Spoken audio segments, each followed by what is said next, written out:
আসসালামু আলাইকুম, আমি ডক্টর জিনাত জাহান রুমা, কনসালটেন্ট, গ্লুকোমা স্পেশালিস্ট, ভীষণ আই হসপিটাল। আজকে আপনাদের সাথে একটা দুঃখের ঘটনা শেয়ার করব।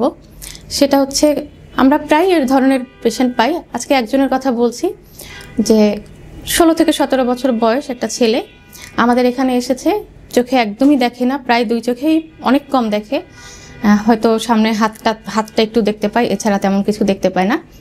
তো তার কাছ থেকে হিস্ট্রি নিয়ে আমরা যেটা জানতে পারি, তার ছোটোবেলা থেকেই চোখে চুলকানি ছিল, চোখে অ্যালার্জিক কনজাংটিভাইটিস ছিল, এবং ছোটোবেলা থেকেই তার যতবারই চোখ চুলকায়, চোখে চুলকানি হয়, তখনই সে বারবার একটা ড্রপ ইউজ করতো এবং সেই ড্রপটা দিয়ে সে ভালো থাকতো।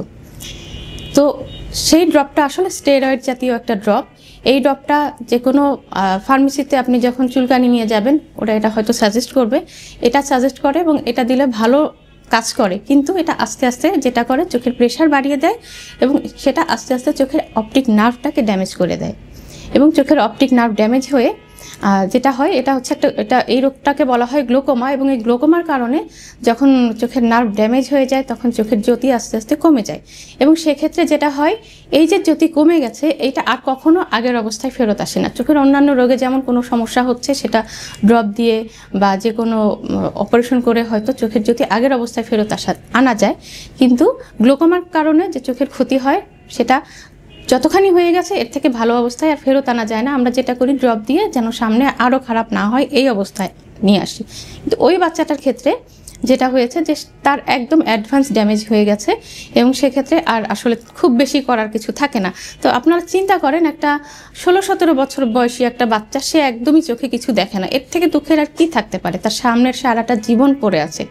তো আমার আপনাদের কাছে, সবার কাছে বিনীত অনুরোধ যে চোখের যে কোনো ধরনের সমস্যা হোক বা চুলকানি হোক, অন্তত ফার্মেসি থেকে একটা ড্রপ না নেন। আপনারা যে কোনো একজন চিকিৎসকের কাছে যান, চক্ষু চিকিৎসকের কাছে যান, তাদের কাছ থেকে পরামর্শ নেন, সেই অনুযায়ী ড্রপ ব্যবহার করেন। স্টেরয়েড, চক্ষু চিকিৎসকরা অনেক স্টেরয়েড সাজেস্ট করে, কিন্তু সেটার একটা ডোজ থাকে, আস্তে আস্তে ডোজের পরিমাণ কমে এবং সেটা একটা নির্দিষ্ট টাইম পর্যন্ত।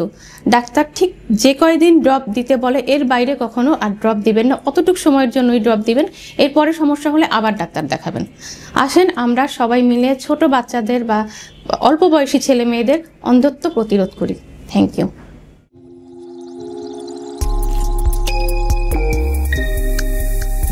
We restore vision.